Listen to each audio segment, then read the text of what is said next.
something with. We're live? Okay. Thanks, John. Like,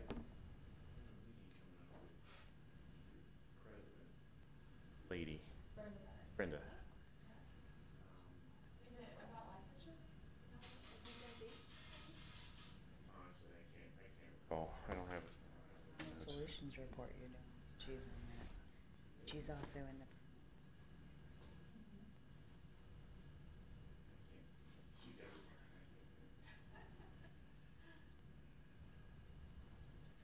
It's on, yeah, that's right. It's the December 13th.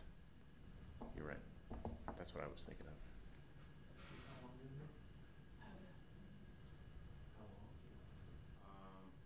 an hour. I'd say it'll be an hour, but we have 2 hours in this room, but. You want me to ping you when we're Yeah. Yeah. I'll just call you, John.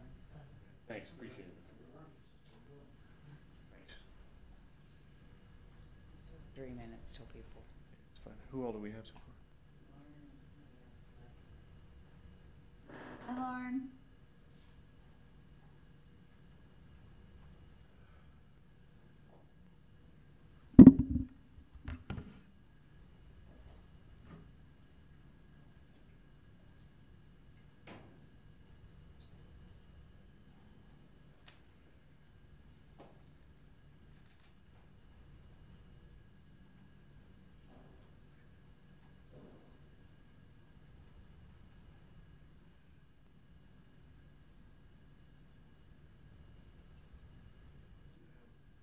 Can you pull up 001? Languages for lateral entry.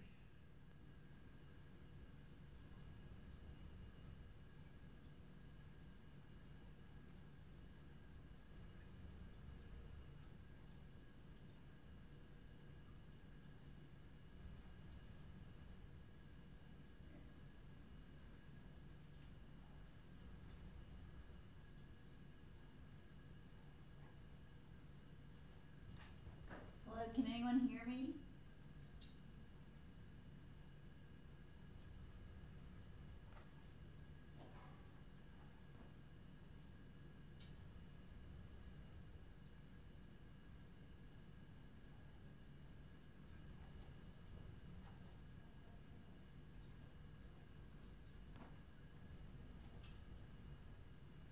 Is this a webinar?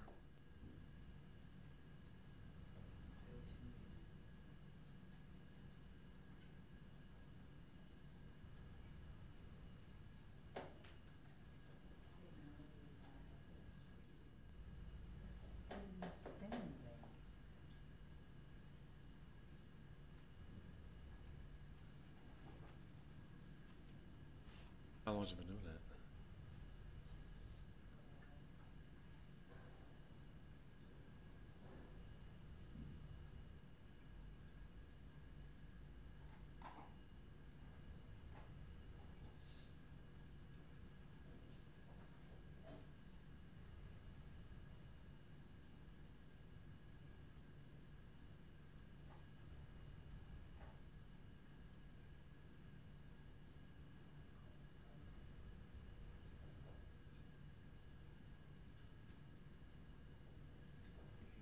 You started a program, wouldn't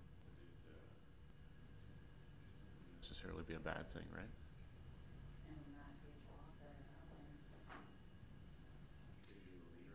Is that why?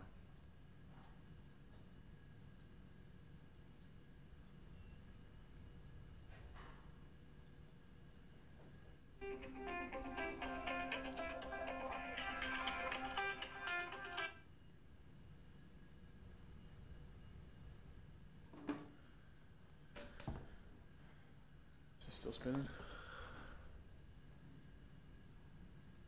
You can send an email out to everybody and saying we're going to restart.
doing now? I'm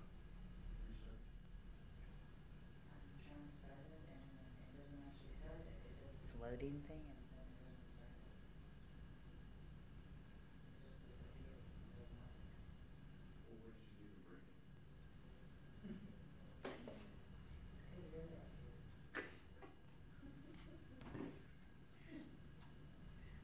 This is excellent. This is awesome.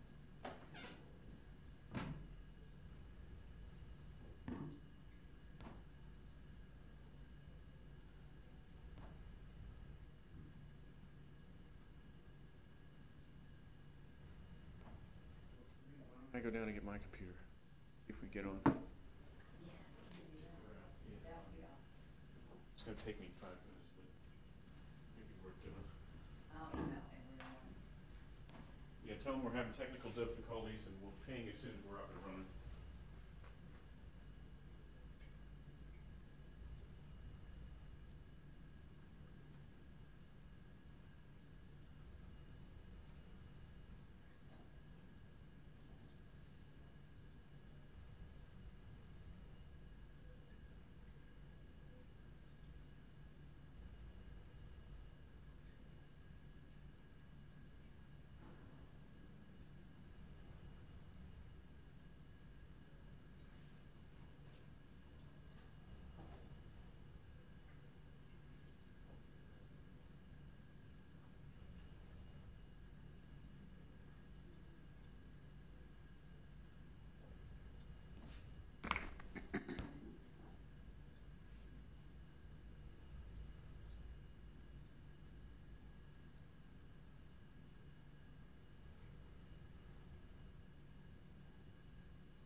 posting it?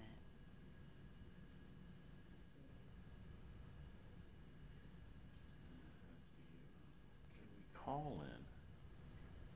It's not because the host would have to be there as well, right? Try calling.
It's not clear who actually can be a supervisor under the way this bill's written. There's some other language issues that I suggested to her. I'd be happy to send you a copy of my notes I sent to her if you want to look at it. The primary problem for the higher ed institutions is there's a lot of discussion about data. The higher ed institutions, for the most part, don't have the resources or the capacity to capture that data. So the assumption is DPI is going to have a staff or have a vehicle where they're capturing data that's going to be used to evaluate the education programs. We at UNC Wilmington would not have the resources to do that. I can say that confidently. Got it. I was only going to ask about the pushback because I mean, from my perspective, I think all of it makes a whole lot of sense, and I wondered what the pushback was, that I wouldn't be aware of as a building principal. So that makes sense. I've not seen, I don't know how much the UNC system office in Chapel got in terms of feedback on it. I sent mine directly to, I know that the UNC system office has been involved in trying to get reviews and recommendations of the bill. So I would have to see from them what they got back. I can give you what I can run through quickly what my concerns were, and not just concerns, things that needed clarification from the standpoint of being a dean. Yeah, I would. I mean, I don't want you to belabor it if you don't have to, but I would love to know what you see from your perspective that you would want to see differently on it, or that it would need to cover. Okay. Well, I agree. Okay. Well, what I'll do is I've got my notes in front of me. I'll send these to you after the call, but I'll try to scan them quickly and tell you what the big issues were. And I don't know, some of this will play out. If you just think about the differences between Harman County and Charlotte-Mecklenburg, so you're going to have those. I use the example of Halifax County in my critique. There's a world of difference between Halifax and Wake County, and the idea that one structure is going to serve everybody is probably setting up for a lot of problems. And the same thing is true in higher education. So you've got small places like UNC Asheville, and you have big places like NC State, and there's just going to have to be a lot of it's going to have to be an agile process so that everybody can participate and do the things that the state of North Carolina is going to expect. But the feedback that I offered to Cecilia and the state board was, one, there's going to have to be some kind of central structure that's going to capture the data. So what happens when students leave our program to go out into school districts? And my assumption is we're talking about people who end up teaching in North Carolina, because that's the only data DPI is going to have unless they work out a way to get data from other states, but they are going to have to create that structure. There's one that already exists for the public universities because the UNC system in the past is a dashboard that they work with SAS on. That's been in place, but it hasn't been active for a couple of years. And what I hear is they're talking about rebooting that, but they got to do it in a way that the private institutions can participate as well, and that puts DPI in the middle of it, which could be a good thing because they either may have or may be able to get the resources to do it on behalf of the 50-some institutions in the state that prepare educators. There are comments in the bill about setting performance expectations for the EPPs, and the language that's in the bill is about comparisons to each other. So how does UNC compare to UNCW, compare to UNC Chapel Hill, compare to Western Carolina? And my thinking is that's the wrong comparison. It isn't how you're doing relative to everybody else, because everybody else could be really bad, and as long as you're better than they are, then you end up on top. But you could not, your program might not be good. You just happen to be the best one of a lot of bad programs.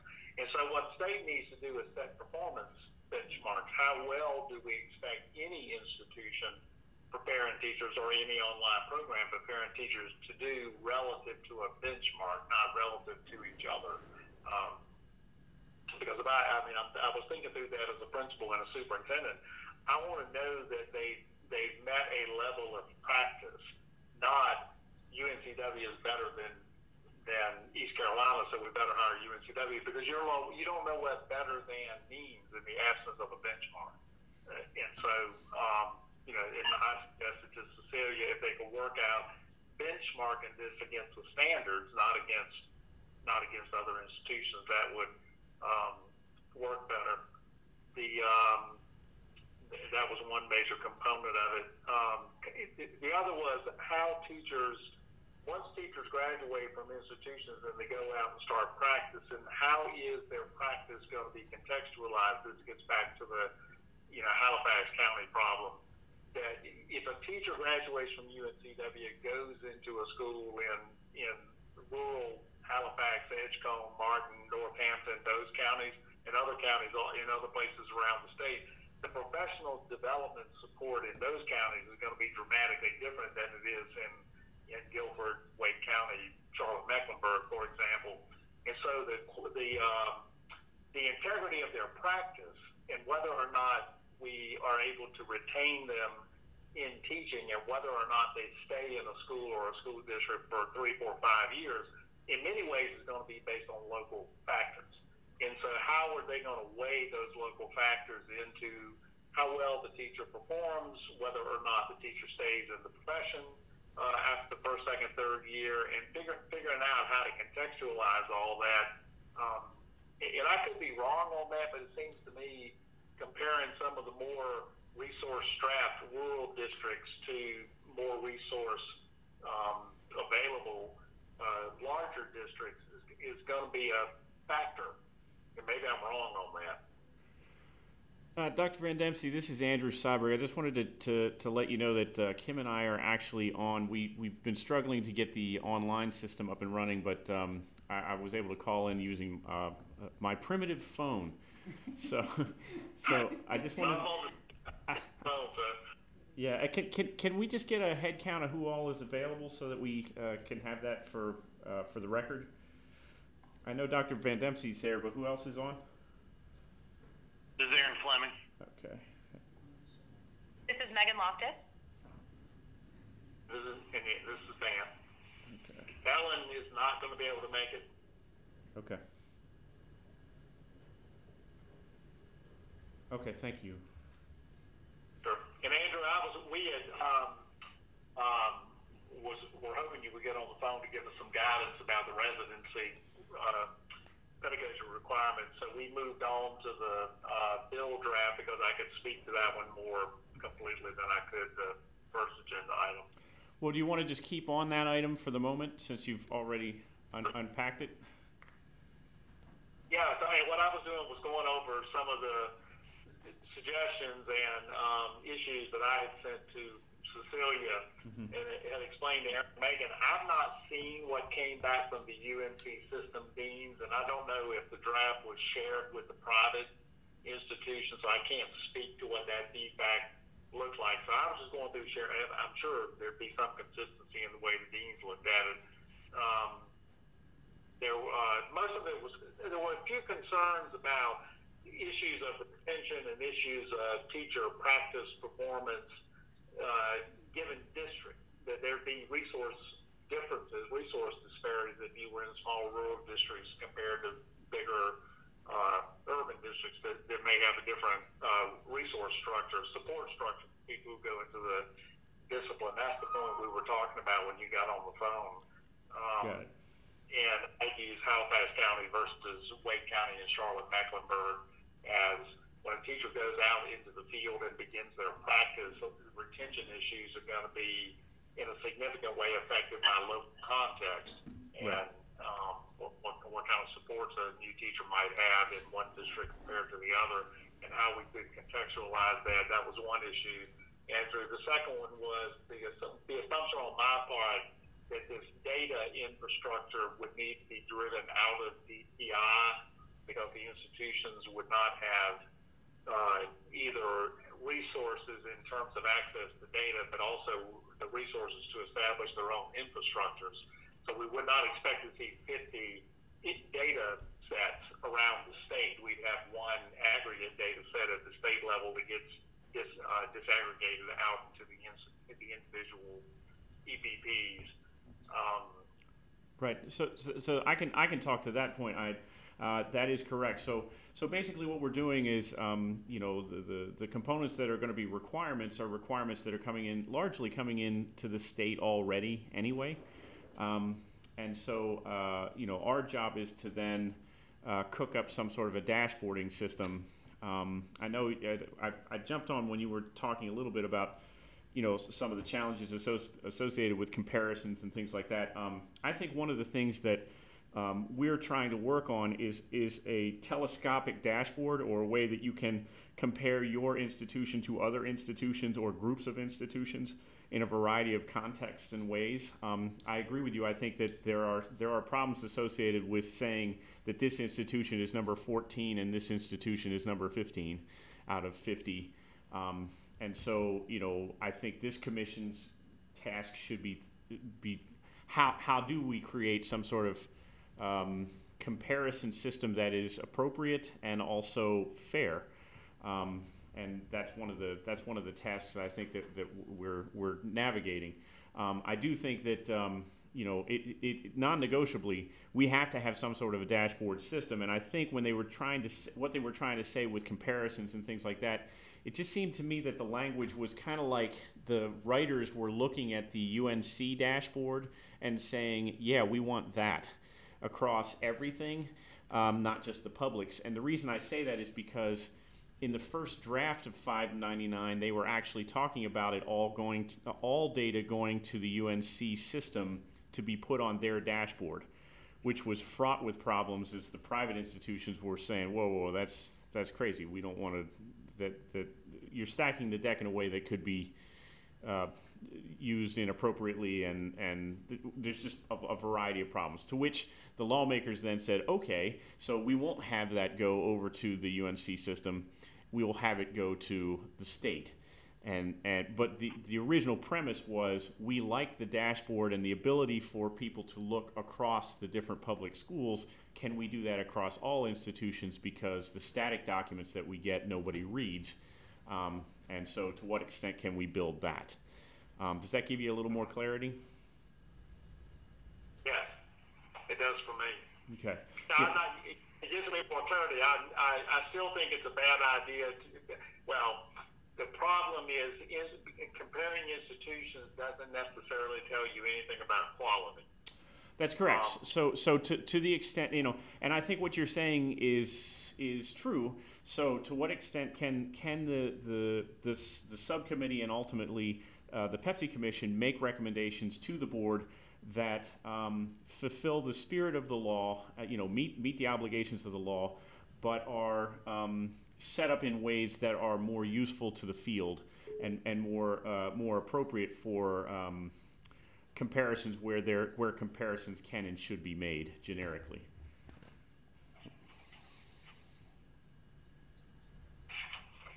And the answer could be the answer could be that we're not going to make those direct comparisons. Instead, you can use the online system to make those comparisons, ad hoc as you want. So we're not going to advocate the notion of something along the line. Sorry about that. I'm going to turn off my microphone here. We're now all plugged into the same meeting. Sorry, I'm sorry if I blew out everybody's ears on that. That was a Monday morning moment there. So, let me get back where I can talk. Can you guys all still hear me? Yes. Okay. So Kim was able to get our technology up and running.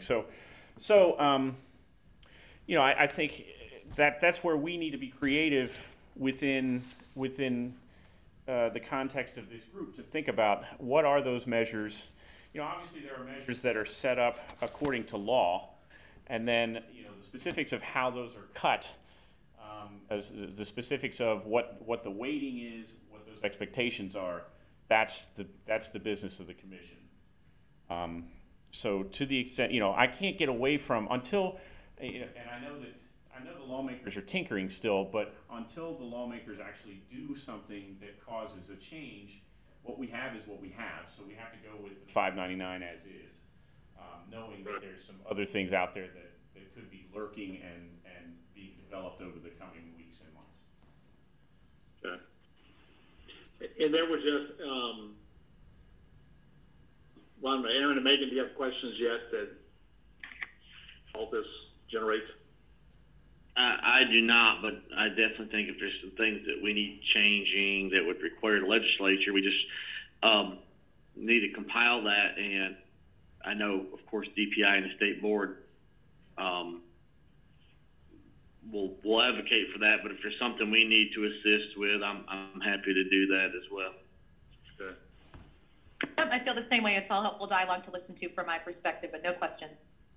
Okay, and just a few other points that I shared with Cecilia. There are some, it also is, the dashboard ultimately is going to speak to a lot of stakeholders, and what people in higher ed may want to know might be different from what K-12 wants to know, might be different from what the General Assembly wants to know. But if the drivers of all of this are program quality, which is what I was trying to speak to Cecilia about in my comments, there are things in there like what is the average GPA of a program? Average GPA doesn't really tell you very much if you don't have other data. So, what's the range of performance and, those kind of things. Teacher education, to give you an example, on campus, teacher education tends to get deemed because we have high GPAs. Well, the reason we have high GPAs is we've weeded out people that didn't have the 2.75 to get in the program. So if you ran the GPA of people who want to be a teacher education major, that GPA is very different from the ones who got into the major. That's true of any major on campus. But what happens is once you screen out all the people that don't have 2.75s, you elevate the average GPA. It's going to go up because you've screened out all the low performers.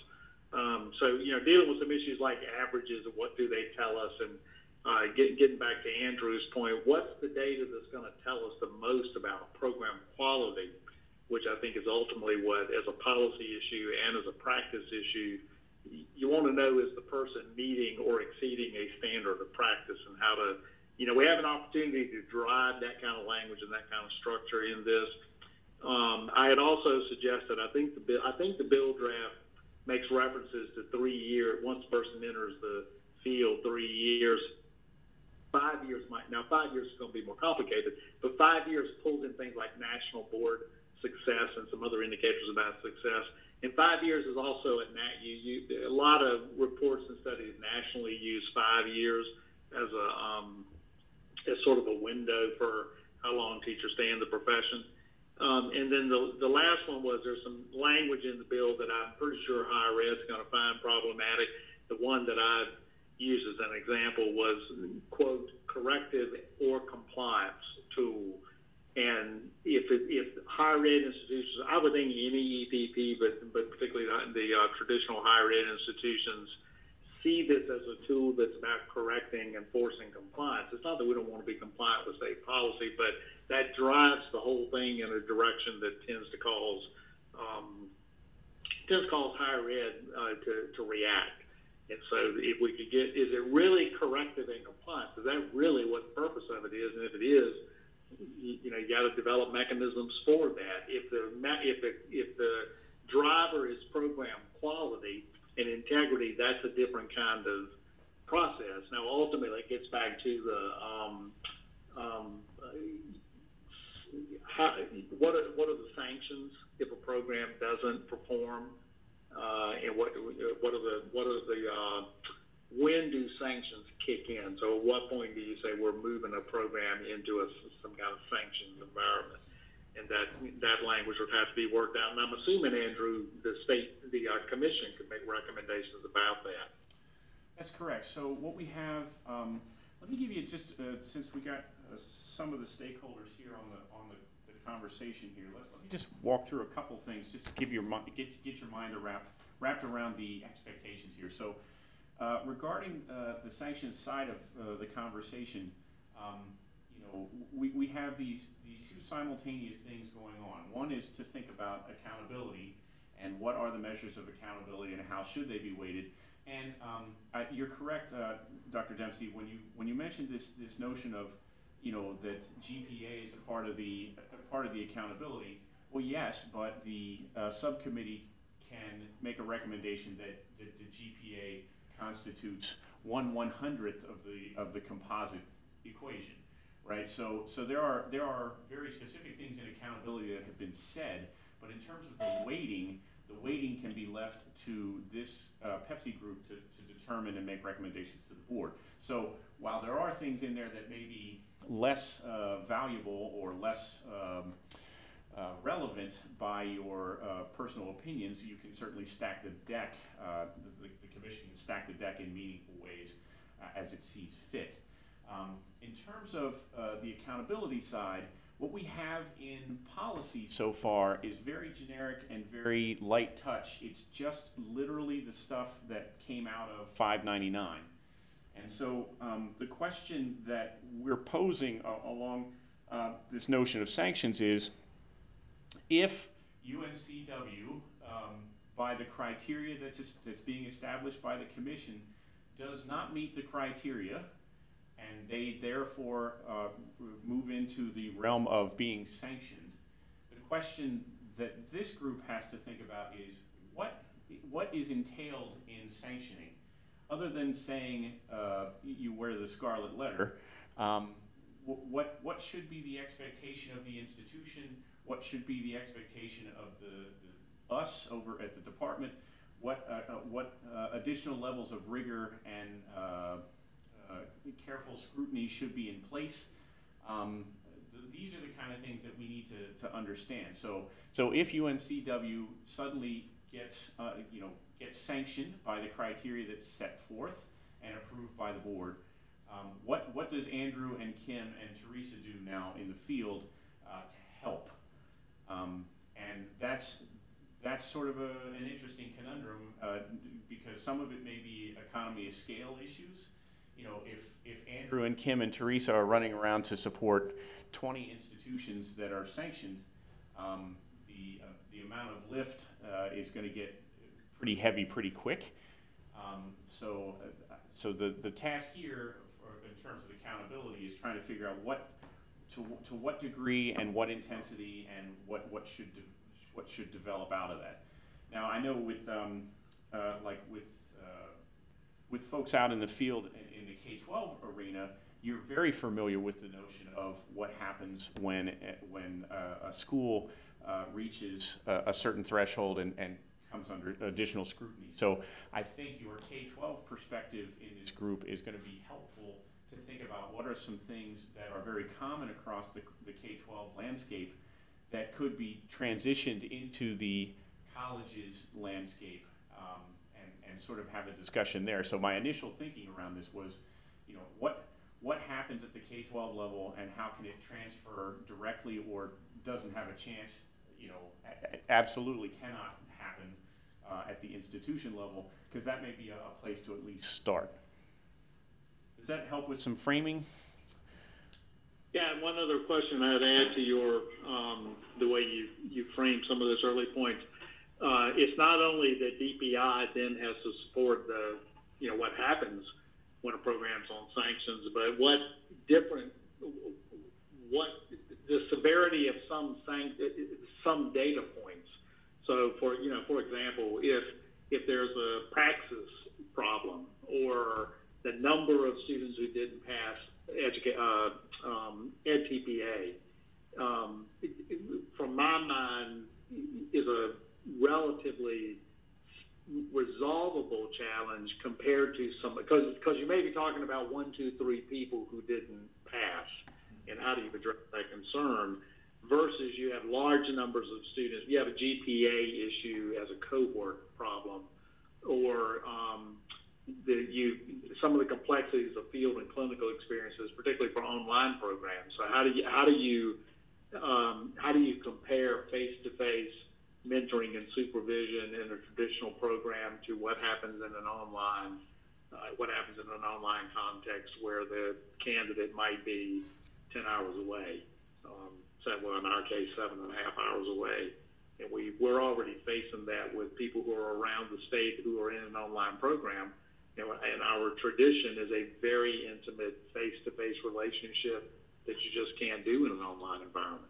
But the draft of the bill speaks very clearly to field supervisors and those kind of relationships. If that makes sense. Sure, that's a great contribution. Thanks for that. And then the other thing, just to get everybody's mind wrapped around the timeline. Essentially, what the expectations are is that we have a new online dashboard, not unlike the UNC public system. And for those, is everybody aware of the dashboard, the UNC dashboard that's on the? I mean, I know Dr. Dempsey, you obviously are, but for Aaron and Megan, are you familiar with that online system? I am. Yes, I am. Okay, good. I am not. What could I do to gain access or look at it? I'll get Kim to pull it up and send you a link so that you can get to it. But I think that will help you with some context. But in general, and I can work on it once. I can't talk and surf at the same time to get you the link. So no worries, take your time. But what I do want to impress upon this subcommittee is that time is of the essence here, because while we're dealing with sanctions, we are simultaneously dealing with accountability. Once we have those systems in place, we need to, if accountability decides we want to, I'm going to go out on a limb here, and it'll sound silly, but you'll understand the point. If the accountability side says everybody needs to be over 6 feet tall as a requirement for a measure of the accountability of the program, forget about whether that's a good idea or a bad idea. If they decide that, it's not like they have until December of next year in order to make that decision. That decision has to be sort of cooked, approved by the commission, sent to the board, and approved by the board. So you're looking at a 3-month time period, and then I as the steward of the state have to go out and help each of the institutions develop systems to get me the height of all their candidates. So that process really begins in the April-May timeframe. Not the dashboard is due December of 19. So we're really looking at, if we have sanctions understood and we have accountability understood by March, April, that will help us so that we can start collecting the things we need to collect from the field to be able to create a dashboard that meets those expectations. So you internally your timeline is essentially between now and like February in order to get that done. So it's a very short and compressed timeline for you to think about the sanctions and understanding what those sanctions are, so that when we have the accountability, which is also going to hopefully get done in that time frame as well, that we can push that out. Now, what I'm going to work with the two leaders of these subgroups, Andrew Lakis is one, and Dr. Dempsey, is where there's crossover. You may find that understanding how folks are weighting things may have something to do with what you're going to do in sanctions, and let me give you an explanation on that. So, if you decide that the EdTPA test, which is going to be a test that everybody's going to have to take, and it is a measure of pedagogy, and it is designed to flesh out their preparedness to walk into a classroom and get started on day one. If that has a huge weighting component on the accountability side, and we see that 5 institutions did not produce high EdTPA ratios high enough, and now they're going to be sanctioned, are there specific accountability measures that could be leveraged? For example, that may cause this group to think, okay, well, if 60% of the equation is going to be EdTPA, then we should be thoughtful on how sanctioned institutions should behave around EdTPA. Are they communicating with really effective institutions out in the field, and in what ways? Are they producing a change, a system-wide change to address EdTPA measures in different ways, to model exemplary practices out in the field? To what extent can Andrew and Kim and Teresa leverage EdTPA support from the vendor themselves to provide webinars, additional support, training, ideas? So those are the kind of things that I'm thinking that this group needs to be thoughtful of. And conversely, if the accountability model says that's 5/100ths of the equation, then where are the touch points, and how do the sanctions get built? Does that give you a little bit more clarity? Are there any questions about sort of how I've framed that? Andrew, this might be too specific at this point, but are all the private, a couple questions, are all the private using EdTPA, or do they have the option of PPAT? Every institution is required by law to do either EdTPA or PPAT. And I would, you don't need to know the specifics of them other than to know that they are both pedagogy assessments, and they are both approved to be a viable option in North Carolina, and so we can assume that there will be a pedagogy assessment for every EPP across the state. Okay. And then will there be a pedagogy assessment for every route into licensure? So online programs, university-based programs, Teach for America. That is correct. That is correct. Lateral, they all will do EdTPA or PPAT. That is correct. Okay. Okay. And it used to be that what was confusing was the lateral entry system that was out there was a scapegoat, right? Because the law said, all the institutions have to have this in place, and lateral entry was also frozen. We at the State Department were not allowed to change policy associated with lateral entry, which means we couldn't require, even if we wanted to, we couldn't require lateral entry to take that assessment. Well, now in 599, they're sunsetting lateral entry, which is moving it into residency, which means everybody is being routed through an EPP, which means everybody has to take that test, one of those two tests. Okay. And then, Andrew and Megan, I have other questions, but I don't want to eat up all the time. No worries. You can keep asking. It's all helpful to me. It's all interesting, and you're asking them better than I would ask them, so it's all good. Thank you. That's good, Andrew. I think that's going to clarify a big question for a lot of people. Back to the previous part of the conversation. So I tried to capture sort of the components of this. So there are the data points. There are the variables we're going to track. There are the weightings of performance on that. That's presumed to weight it as against some expectation of how institutions, how EPPs perform on those. There are the sanctions and accountability components. So does that capture sort of the three parts of this world, the data points / variables, the weightings of those, and then the sanctions and accountability?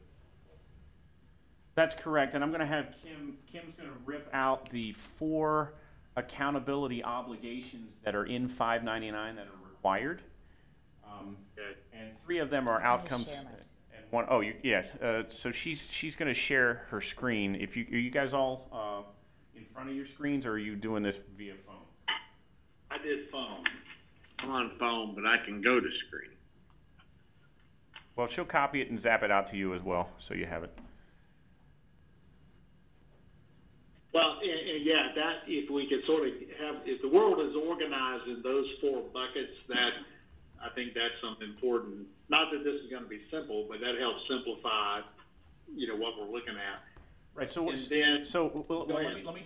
throw a caveat out there, Dr. Dempsey. So those 4 are the minimum, right? So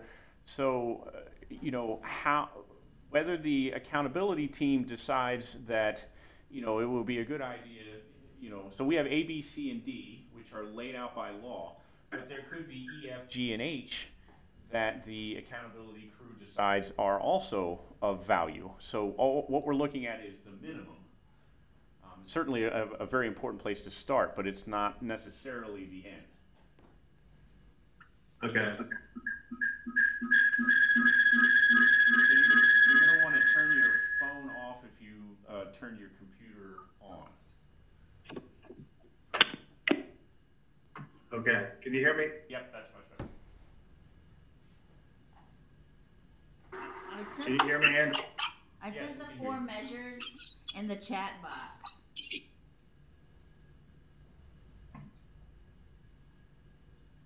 Is everybody else able to see them? You put up page 9 of the bill? Yes. Got it. And I'm just curious, from Aaron and Megan, could either of you share just your experience of persistently low performing schools? What are some of the accountability things that happen to schools in the K-12 setting that are that quickly come to mind, that are quickly doable and quickly and easily understood as, well, of course, everybody should obviously do this, this, and this. Can you share any of your experiences in that capacity? My main one really probably is not even content as much as it is just general classroom management. It's probably one area that comes to mind the first, or is number one.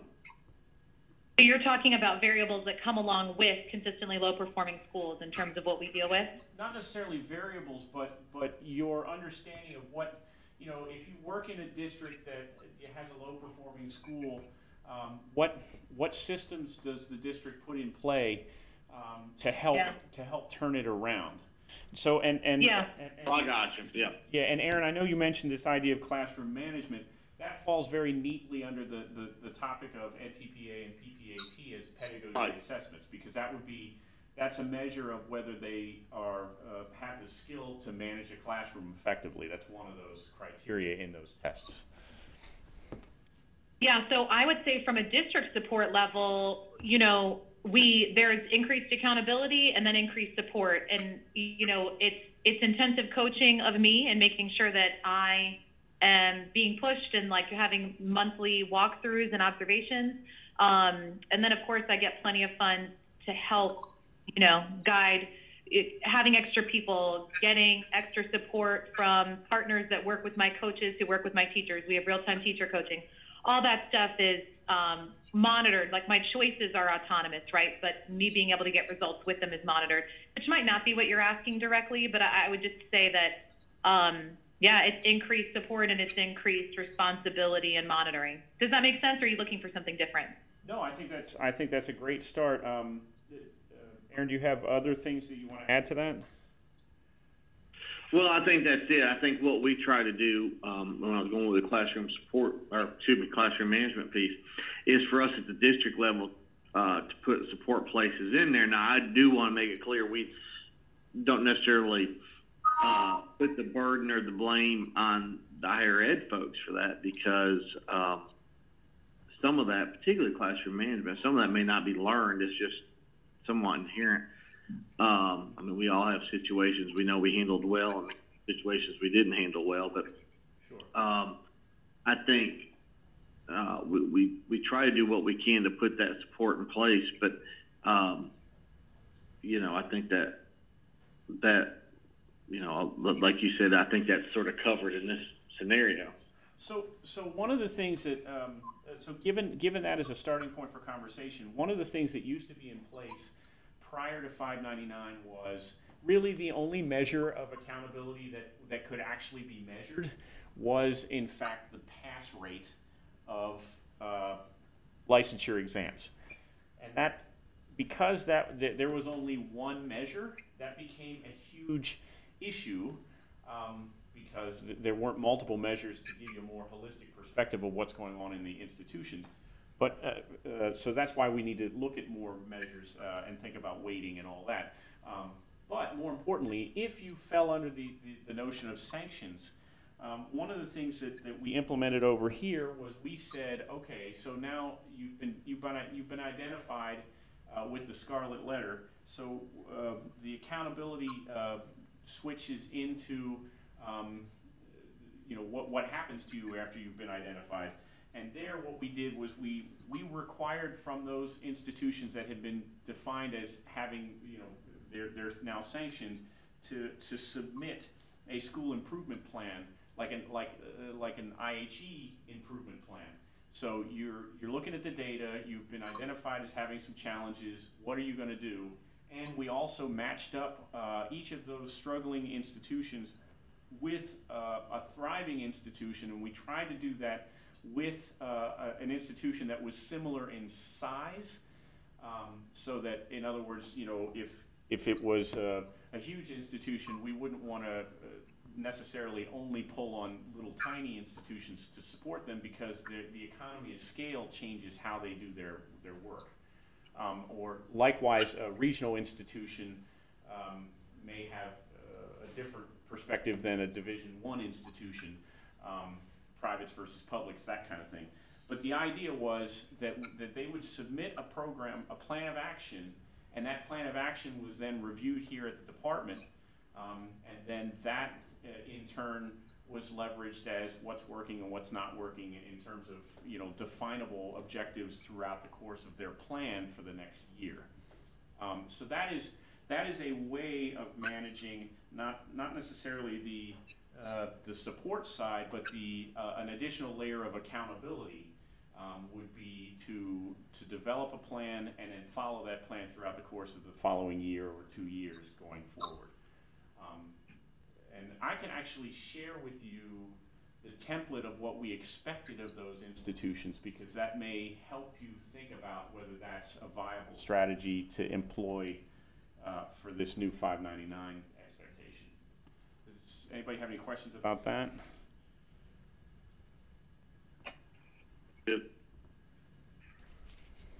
Andrew, it's not really a question, it's more to add to what you said. In the draft piece of legislation we're looking at, there are other indicators that are at least referenced in that draft that are related to retention of teachers, the quality of the field, clinical quality, professional status of field clinical supervisors and mentors.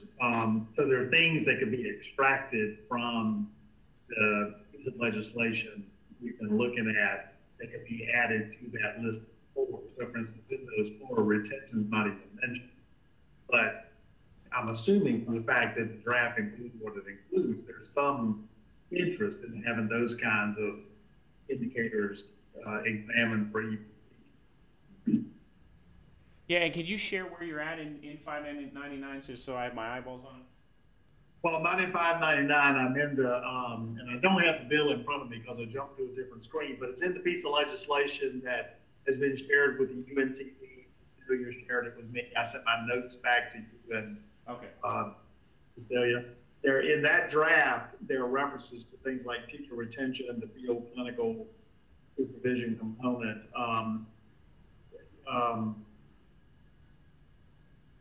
Performance on Ed TPA is referenced, is not referenced in those four bullets that are in 599, but we're assuming that Ed TPA, because it's mandatory, would be part of the accountability structure for the needs because the state is required. Is it? That is correct, and some of the things that they have listed here are things that we can't measure, right? So, we have EVOS that's in place, but EVOS doesn't cover all the subjects, as an example. Right. So there's going to be Go ahead. Yeah, I mean, I'll say this because I will, something you'll hear me repeat often. We can't measure it in the same way we do at TPA or Praxis Performance or EVOS, but it doesn't mean it can't be assessed, and it can be compelling data for a program, for an EPP. So it's not measurable in one sense, but it is accessible in compelling ways that inform the quality of the program. Okay. So, do you all, and I just want to get your sense, if do you all subscribe to the notion of a school improvement plan or a program improvement plan for EPPs that are sanctioned? And by the way, I do want to draw your attention to the notion that what I would love to do is get to a point in the accountability model where we can differentiate the English program from the music program. Because if we can do that, then we can sanction one of them more surgically as opposed to sanctioning the entire institution. If we can avoid that, that would be helpful. Now, I don't know if the accountability model will lend itself to that when it ultimately gets built. But the notion of being more surgical about, those programs that are struggling and leaving those programs that are thriving alone is certainly preferable. But do you three subscribe to the notion of, okay, you've been sanctioned, your program's been sanctioned, so now there needs to be a specific school improvement plan or a program improvement plan, and that program improvement plan should be reviewed, should be scrutinized, should be upheld as the document going forward for additional accountability? Are we in agreement with that or not?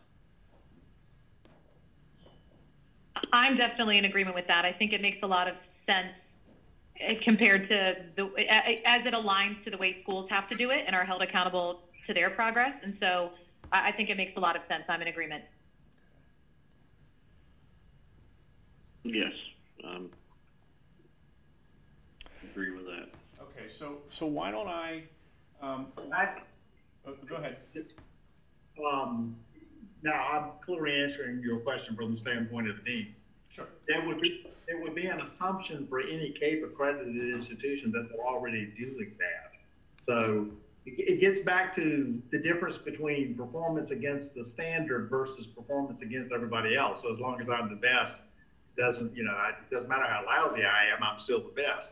Right. That CAPE has built into the accreditation process the assumption that any institution that's CAPE accredited is doing what a program under sanctions would do.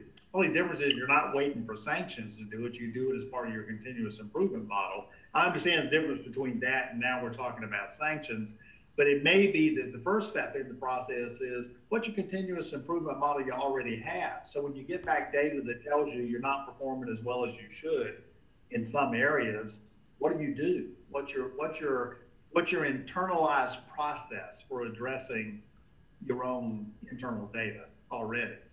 So Then, let me just, before I lose it, based on that, what I'm hearing you say is, should there be in policy somewhere that each EPP be required a continuous improvement model strategy, right? Or a model that, or should we borrow language from CAPE and or AAQEP, the national accreditation bodies? Because not every institution is going to be nationally accredited, but that doesn't mean we can't borrow from some of the expectations of those institutions if we think that's good practice. right, yes. Well, for CAPE, it's already built in. CAPE, I mean, there are many ways that you can bluff CAPE, but there has to be that internally driven continuous improvement model that says in an annual cycle, you're looking at data for the purposes of improving your program. So even really good programs under CAPE accreditation, if you're knocking the top out, you still got to do that. You're not all, you don't get to take a break because you're in the, top 10. You still got to do that. And I'm assuming that whatever the state does, whatever DPI does for institutions that don't use CAPE, the state still expects some kind of continuous improvement model. So if a private institution, for instance, isn't CAPE accredited, or an online provider isn't CAPE accredited, they use some other mechanism for to establish their program integrity, that's built into it. And if that's not the case, that needs to be dealt with by the commission, that we have programs out there that don't do CAPE, but don't have that internally driven continuous improvement model. They should not be authorized to produce graduates. We have no mechanism like CAPE to determine what they're doing. And if you start the language there, whatever DPI does for non-CAPE and what happens with CAPE, that's the first sort of building block of getting to how you avoid sanctions in the first place. Is there an institution in North Carolina that doesn't either have CAPE or some kind of continuous improvement model? Not off the top of my head, but what people say and what people do out in the field, whether they're using it, it's kind of like saying, when I worked with the working conditions data across North Carolina, everybody has, like 97, 98% of folks in the field are saying, yes, we have access to plenty of data, and yes, we use data, but whether they're using the data in meaningful ways or not, whether they understand how to use the data in appropriate ways or not, are two different questions.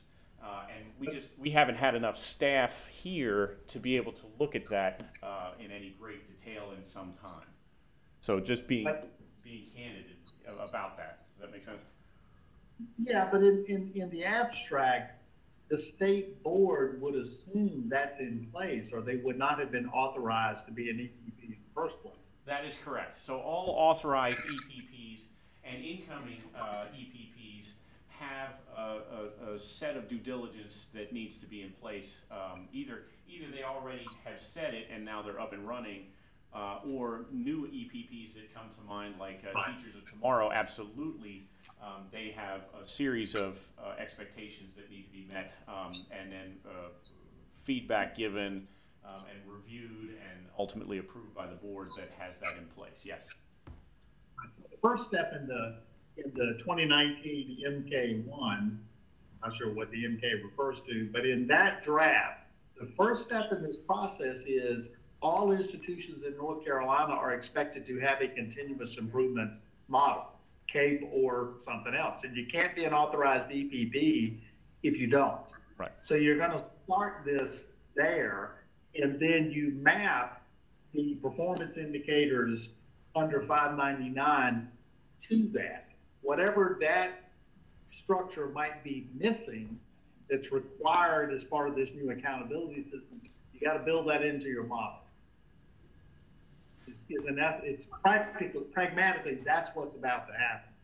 Is you got to build this in, and the state's going to be proactive in ensuring that we have the data that are driven by the 599 expectations. It's a way to that he wants. It's a way for it not to become the next thing on the list to do if we can reinforce. Programs are already doing this to some extent. We're figuring out what we got to wrap around that. That's what 599 says. I pulled up the bill, by the way, Andrew. The number of the students employed as beginning teachers under initial license, the number of students retained, perseverance of beginning educators in the profession, those are highlighted in this draft. So those would be data components that are not currently in 599.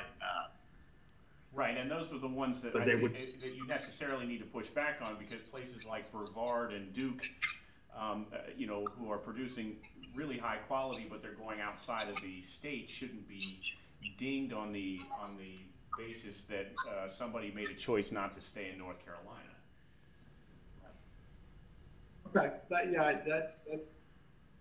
that's fair. But I guess the fact that there's potential that it's going to be referenced in a piece of legislation. Right. We need to know. If we can't know it, then we shouldn't include it in legislation. What we're saying is institutions that have the capacity to do this because they stay at the state could be penalized on that data point, and the others are off the hook because most of ours go out of state, so we're not held accountable for that. I mean, I think we got to be careful not to have those kind of inconsistencies. Right. Yeah, most definitely. So I wonder if step one would be for this group is for me to share the template of the school improvement plan that we've used in the past, for you all to have at least an idea to bounce off of, you know, at least a starting point. And I like the idea of looking at some of these accountability models. I'm sorry, some of the accountability measures that are in 599, as well as this other document, the MK1 thing, that if we looked at some of those, would they then drive what should be in the template that I'm going to share with you? Does that make sense? So in other words, you know, I'm going to hand you a generic template that we've used in the past, and I wonder if the accountability component could be more specific rigor around the expectations in the school improvement plan that somebody builds because of what is said in 599, because of what is said in law. Are you following that line of logic? Yes. Yeah. Okay. So that might also go ahead. We also map that to the CAPE. Sort of the structure of the CAPE expects. The CAPE expects data, and that way we don't. As much as possible, we want one set of data to serve multiple masters. Yeah, there's no question. I do not want something different from, you know, I want all the least common denominator is what we're trying to get to. Long story short.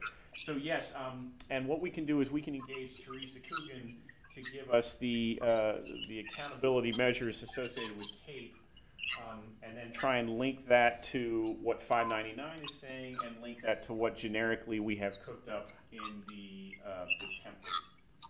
So what we can do here in the department is we can, I will send via Kim, I'll send the template, the generic template that doesn't have anything put together on it, so that you all have something to be thinking about.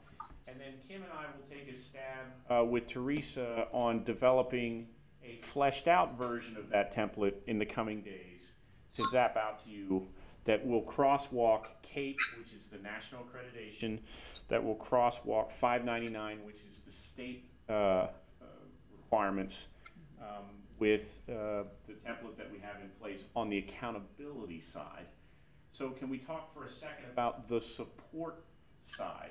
So from the K-12 perspective, for you two that are on the phone, what kind of supports do you are lavished on you when you are a struggling school? And from the institution perspective, Dr. Dempsey, what kind of supports would you wish you had, if you were a struggling school from the state? So let's start with the K-12 folks. What kind of supports are out there? I heard coaching generically, but talk to me a little bit more about some of the supports that you have in place for struggling schools. Well, and we've also used the, the new teacher support program through NC State, and a lot of that was through prior to my arrival, and focused on low-performing schools and new teachers in there. But I go back again to the kind of the pedagogy side as well. I'm not as worried so much on content, but more delivery and classroom management. I think that, for me, would be a priority. Okay. Yep, I agree with that. And, we get funds to be able, that most people tend to use, as I do, to decrease ratio in classrooms. To increase, to have more teachers and less students in the classroom, right? So for us, it's usually people. I do like the idea of having, because what all that is grounded in, or theoretically is supposed to be grounded in, is a school improvement plan that identifies my 2 to 3 key levers for the year, and then I align resources to that, and the district holds me accountable to that alignment, just like it does the progress that's supposed to come out of it. And so being able to start with whether or not we ask the question of what's currently in place for you and what's your plan, or we say you need to, use this plan or create this plan according to this template, aligning then support to that need, so you're not trying to fill 20 gaps, but focusing on the few gaps at a time that the program has said they need the most. So when the discussion went towards the school improvement or the improvement plan side, that made a lot of sense to me, because that's meant to be the foundation for which we decide what support is needed. And so, yeah, I don't know if that answers your question, but that's what's coming to mind as you're talking. Yeah. So Van, what are your thoughts on that? I mean, does that as you translate that into the IHE community, the EPP community, what kind of supports would be helpful for a struggling program? One would be practice data. So once graduates have gone out into the field and they've got 1 to 3 years of practice, what data we can get back about the impact of that practice, including if those factors, some of those factors could be contextualized to whether. Dr. Dempsey, could you talk a little bit closer to your mic? You're kind of fading in and out there. Well, yeah, one would be the data that we presume we would have collected from the state level to know how the candidates are doing the first, second, third year of their practice, and then how that's contextualized to the school. So where are they? The second would be time for peer-to-peer. So given that UNCW, for example, might have an issue in a particular area of preparation, who's a peer that does really well in that area that could serve as a mentor to us in that area? And then the third is we would want to have the capacity to engage, which is really a function of time more than anything else, is sit down with the K-12 people with whom we partner to look at what that data is telling us about areas where we might be not doing as well as we can, because we want to sit down with teachers and principals in our region that can help us unpack what those issues are and how to improve the program. Yeah, so to me, those 3 things you just mentioned there are basically really good starting points for the sanctions side of things, right? Yeah. So, okay, so now I'm starting to get my head around this. So I'm hearing an accountability side. I hear good broad consensus about having an accountability model, which I'll send you the initial one, and then we'll start fleshing this out with CAPE as well as the 599, so that you guys don't have to start from scratch on that.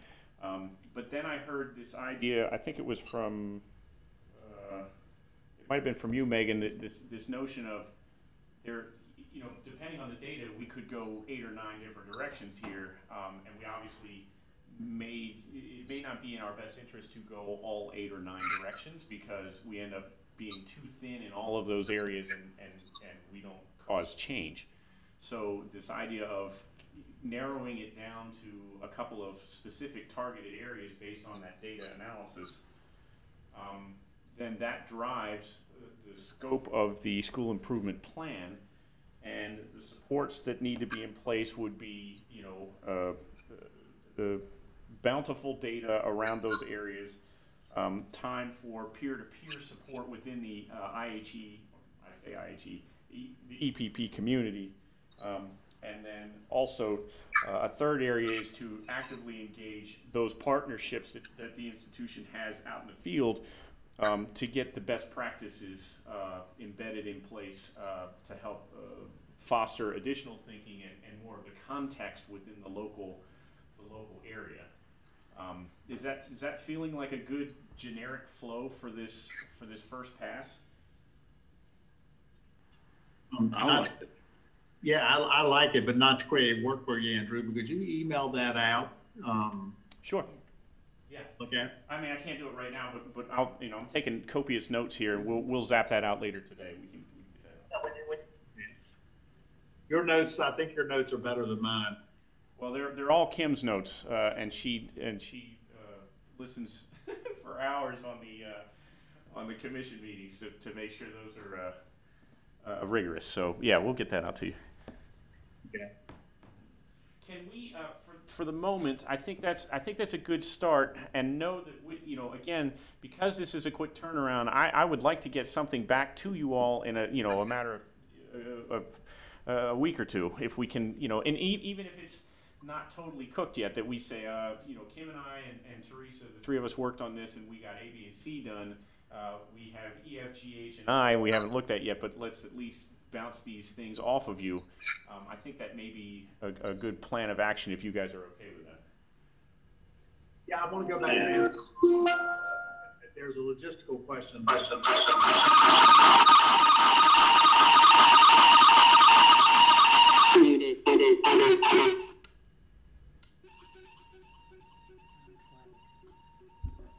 Dr. Dempsey, you're logged on twice.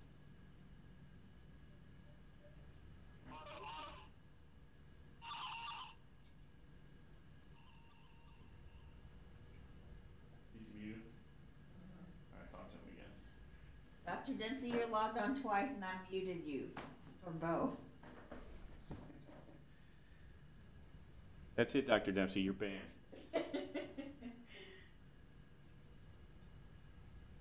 Can you turn one of them on? Yes. Okay, I unmuted one of you. Okay. Can you say something to see if we got? Doesn't look like that one's working. Go the other way.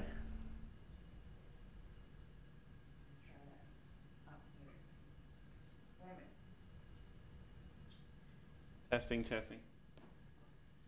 We're back. You're back. Did we lose any of the others? I'm here. I'm gotcha. Good. Sorry about that. Without to ask a potentially bureaucratic question, that may be why it just shut me down. Andrew, on the earlier in the conversation, you talked about basically getting from here to March, April, and I got a little nervous because I don't see the path to get this done by then. So we're thinking December, January, February, March. Can we talk for a few minutes about we need these things done by this point so we can communicate, well, first of all with Ellen, but as the co-chair, but also with Lauren, what's our task timeline if we want to hit this March, April goal? I would say that we would probably want to have some sort of semblance of a skeleton on sanctions cooked by beginning of February. And so, that would mean a couple of passes with this subgroup, working with the three of us here at the State Department, not to tell you what to do, but to sort of give you some food for thought, just like we do with the regular commission meetings, that we try and narrow the options so that you can expedite some of your thinking and have ideas to bounce off of rather than starting from scratch. So we would be doing that and then handing it to you guys. You guys would be refining. We can schedule meetings as needed or work independently as needed. And then, continue to refine to the point that we can get some basic things. Like I already heard in this conversation today, I already heard some policy implications around expectations of peer-to-peer support, interacting with K-12 and partnerships, making sure that there's access to data, requiring and making sure that there's some sort of a school improvement plan. So I'm already hearing the infancy stages of policy implications, and that will only get more refined as we go forward. So I don't want you to be too overwhelmed, but I want to make sure that this subgroup understands that we can't spend a year at this because time is of the essence. And by the way, a lot of this gets easier if the requirements on the accountability side fall exactly the way the law has it set up and the way we think it's going to fall. If the accountability model suddenly says everybody has to be more than 6 feet tall, then that changes things, right? And how things are weighted changes, maybe not, but maybe changes how things roll out. So that's why I'm saying we need to keep an eye, this group needs to keep an eye on the accountability side, understanding that the core of it is anchored in law, so that's not going to go anywhere. And I think we have the infancy stages already in play. Does that give you some time context? Yes, and to get to the skeleton on the sanction, it's in my head that we're going to need to have some kind of comprehensive list of the accountability expectations, which right now would be those 4 subpoints in 599 plus whatever the state board thinks is going to come out of this draft legislation, because it's got some other, let's assume that legislation passes, it's going to require some other things, and the question will be on the table is what's required in this new legislation part of what EPPs are held accountable. Right, there's that side of it, and let me share with you another. I'm going to share with you, so you have the 4 accountability measures in front of you. I'm going to share with you a document in the coming this afternoon, which will be what I think are 7 measures that we currently can do. Not that we can, not that we should, and not that we will, but know that based on the data that we have within the state, what we are currently collecting, we have come up with 7 measures that we think are outcomes-based measures that we will certainly put in front of the accountability squad to think about, are these viable measures to think about. So you will have the 4, by the end of today, you'll have those, the 4 that are in law in 599, as well as the 7 we know we can do within the department. Now, there may be additional ones out there. We've asked SREB to look in other states and give us other states' ways of measuring accountability of EPPs, because there may be other ways out there we're just not aware of. But at least insofar as what we can share right now, we have 7 good measures that we've been collecting for many years, and we can look over multiple years of time. And we have the 4 that are expected in 599. We can give that to you at least out of the gate. That'll give you a good start. So I have for this life between now and April, we're going to have 599 mapped to the draft piece of legislation. Mm-hmm. We're going to look at templates that have been used in the past for accountability mechanisms, K-12 and higher ed. Yep. We're going to do an alignment between CAPE or CAPE-like expectations, crosswalk to 599, crosswalk to these accountability tools. Yep. We have the comprehensive list of data expectations, 599 in this draft. The skeleton on sanctions by February, and you're going to give us these 7 7 measures identified by DPI. So if I email this back to you, can you suggest a timeline for when we think these things might be available. It'll give us some, so we've gotten to, we sort of can look toward February.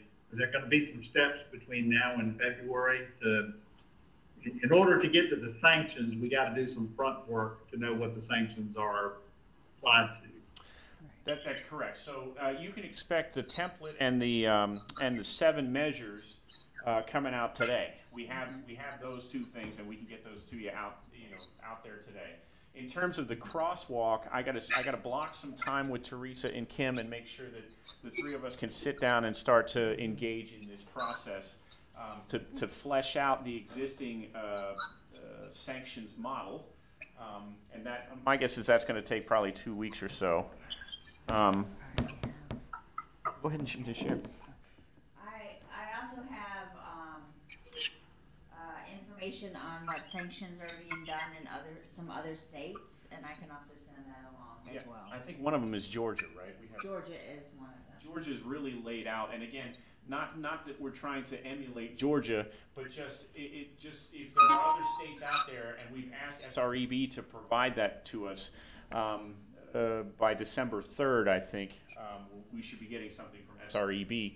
The idea is that other states out there, if we can cull from them some of their accountability and sanctions activity, that may be food for thought for us in areas that we just didn't know until we saw that. So those are things we can zap out. We can zap Georgia out today, right? And then you have a couple others, I right? have a couple other states too, including Georgia. Yeah. So I think you can get a good starting point here in the next 24 hours, pretty easily. Okay. So Andrew, for the sake of the subcommittee, I just sent that list I ticked off. I just emailed that to you. Okay. Would the subcommittee be okay if Andrew and I converted this into a task timeline that we would act on between now and presuming April? Get that back out to the subcommittee, number one, to make sure what it says is what we've discussed. And number two, it'll give the subcommittee a sense of the work we need to do and what that timeline looks like. And that's really a question to Aaron and Megan. Are you okay with that? Yeah, that works for me. I am, yes. Okay. All right. I think that's good good progress on that topic. Can I switch gears for time's sake to talk a little bit about residency? Can you wait for me to open that link back up twice, because I really enjoyed that sound. It was. Oh, and one other thing, Kim, can you put on the list for Megan a reminder, the link to the dashboard? The link to the dashboard. Okay, yeah, she's already. Thank you. Yeah, Andrew, what were you going to go back to? I want to talk a little bit about residency. We talked a little bit about residency with some of the licensure folks, and Kim, jump in here. Let's talk about this one somewhat organically. One of the things that was drawn, that the licensure folks drew my attention to, was that there are some prerequisites, expectations that are cooked into, is it 001 or 003? 001.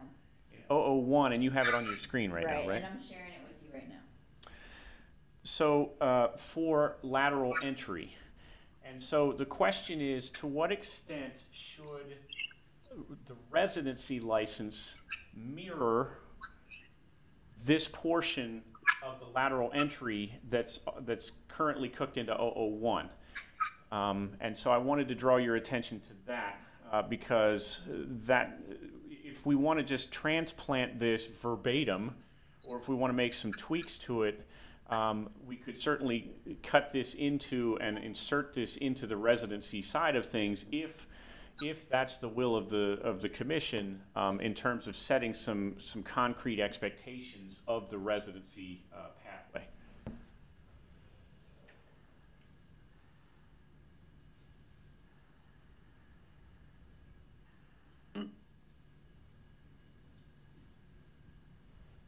I'm trying to repeat what you just said. I may not be able to do it myself. Well, I was about to speak, and I'm not. Let me say it. I'll take one more shot at it. So, so what you're seeing on your screen there, can you scroll up like one paragraph and see if they tee it up at all? So you can see there the prescribed academic content coursework that's available, blah, blah, blah, may be used to satisfy licensure requirements. General pedagogy competencies can be satisfied as follows.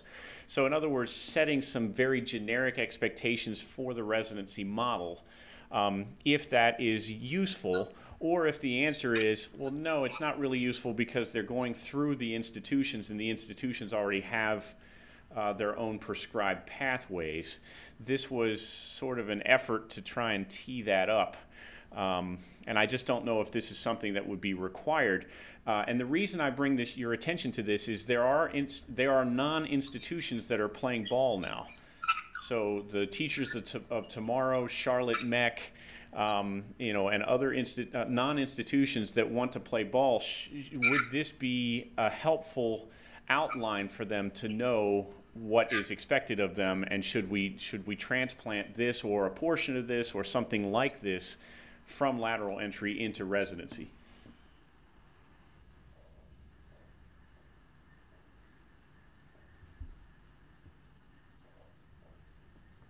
Do we have any data on the extent to which anything is not approved?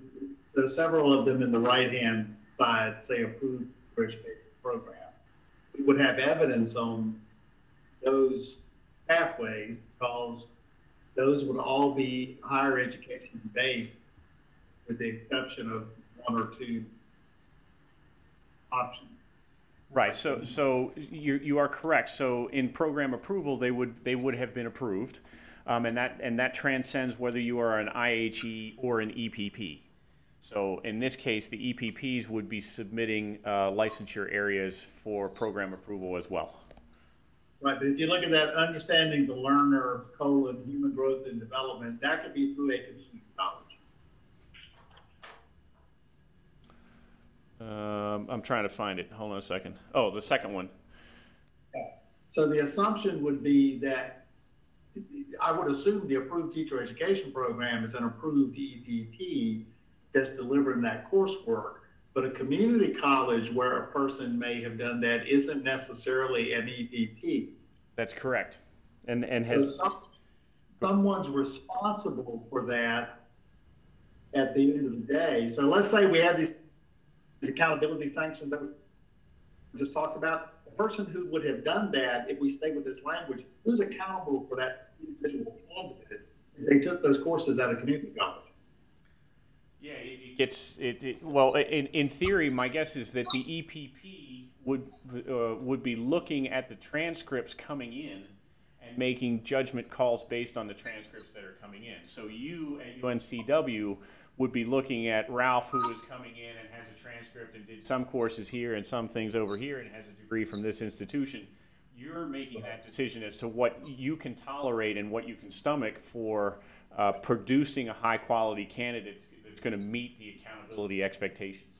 And we do not need to have to transplant this chart verbatim to residency. This is just a chart that was already in lateral entry, and we wanted to use it as a guide, possibly to give to you as the subcommittee for you to think about what should be in residency. If anything. Right.